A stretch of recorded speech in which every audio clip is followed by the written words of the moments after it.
Hi students of class 12 CBSC. I am here with the lesson The Enemy Vistas. I am giving you the summary of the lesson. So here we go. Sadao Hoki was born in Japan. His father was very serious about his study. He took pains to educate him decently. When Sadao was 22, he was sent to America to study surgery and medicine. There he met Hana, a Japanese girl, but waited to fall in love with her until he was sure that she was really a Japanese. Hana also pursued medical science there. After finishing their work, both returned to Japan, their home country. Sadao's father wanted that he married only a Japanese girl as he believed in the purity of race. He approved of Hana and their marriage was solemnized in a traditional Japanese way. One day, Sadao and Hana were together at their veranda as the mists were rising out of the sea in front, circling the pines outlining the narrow sea beach, and soon the fog would cover their house also. The low square house was set upon the rocks well above a narrow beach. At this moment, they saw a dark figure coming out of the mists. He was staggering and stumbling. Sometimes he was lost in the mists, and sometimes he was visible. He soon fell on his face and lay inert there. Sadao said, "A fisherman perhaps, washed from his boat." They ran quickly down the steps. It was a lonely coast, dangerous with rocks. Somehow, the man had managed to come through them, but he must have suffered many injuries from those sharp rocks. They found that he was a white man, an American. The sand on one side of him was stained with his blood. With his expert hand, Sadao began to search for the wound. On the right side of his lower back, Sadao saw that a gun wound had been opened. The flesh was blackened with powder. The man must have been shot and had not been treated ever since. Besides, the rocks had struck the wound and made it worse. Sadao packed the wound with the sea moss to stop the flow of blood. The man mourned in his unconscious state. Now, what to be done with the man? What to be done with the man?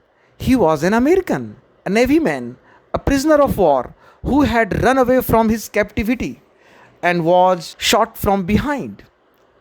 He was an enemy as the Second World War was going on and America and Japan were at war with each other. Their first thought was to put the American back into the sea and forget him altogether, because sheltering a white man in their house would only invite troubles. There was another flash of thought that if he was turned over as a prisoner, he would certainly die.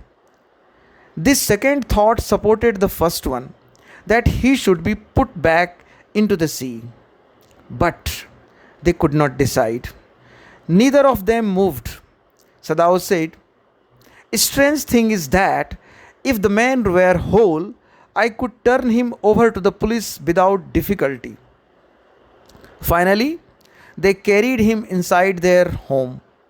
Now the question was how to wash him. Yumi refused to give him a wash. There was an air of defiance on her face which was disconcerting for Hana. So it fell on Hana to give him a wash. Sadao carried out the operation on him and extricated the bullet.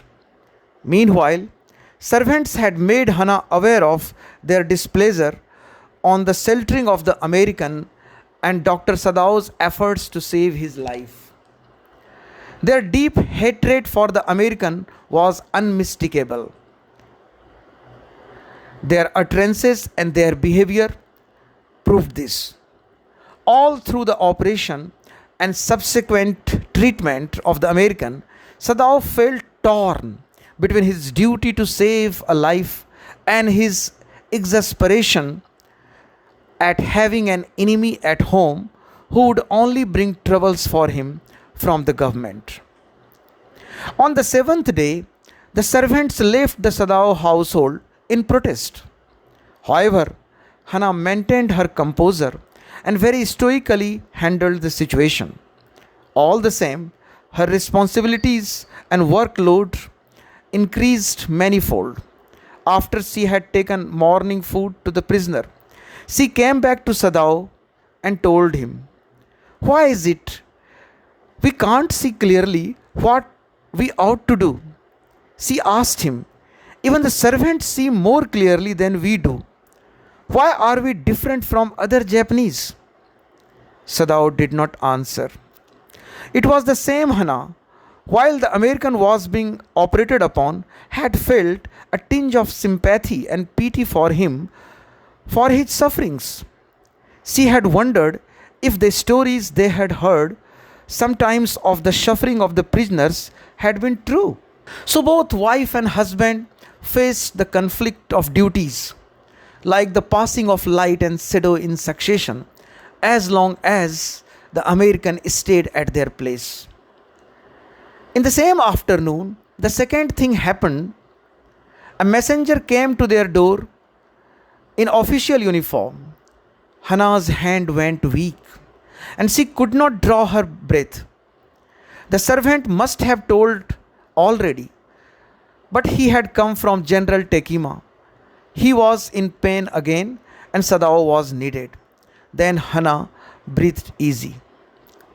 Sadao decided to come clean regarding the presence of the American at his place. So he told the general the truth. As Sadao was indispensable for the general, he assured him that he would not be arrested because he feared if he was condemned to death, who would save his life? He gave him words that he would send his two private assassins to his place at night and finish him off and dispose of his body. 3 nights passed. Still, the American was very much alive. Then Sadao hit upon an idea. The escape of the American should be arranged. It would save both Sadao and the American. He would cook up a story for the general that the American ran away, and he would buy into it without doubting Sadao's role in it. He briefed the American how to execute the plan. He would put a boat on the shore that night with food and extra clothing in it. The American would row to that little island not far from the coast. He could leave there until he saw a Korean fishing boat pass by. The American nodded, as it was the best that could be done to save his life. As soon as it was dark, Sadao put food and bottled water in the boat. He also put 2 quilts in it. When Sadao went into his room to meet him the last time, the American said, "I realize you are saving my life again." Sadao replied, "Not at all. It is only inconvenient to have you here any longer." He further said to him, "If your food runs out before you catch a boat, signal me with 2 flashes of light. At the same instant, the sun drops over the horizon. If you are all right, but still there, signal me once." He was dressed now in the Japanese clothes which Sadao had given him. At the last moment, Sadao wrapped a black cloth about his blonde head. The American, without a word, shook Sadao's hand warmly and then walked quite well across the floor and down the steps into the darkness of the garden. Sadao waited until from the shore there was one more flash. Then he closed the partition. That night he slept well. Towards the end of the story, Sadao recalled his time in America and how uh, prejudiced he felt to the American professors and his wife. And he felt that there was certain mistrust between the Japanese and the American. But this story brings out the triumph of humanism over the hatred between the nations. It was the triumph of peace over war. It was the triumph of love over hatred. So, this is a wonderful story, dear students. I am sure you have understood the summary. Keep revising. Have a wonderful day.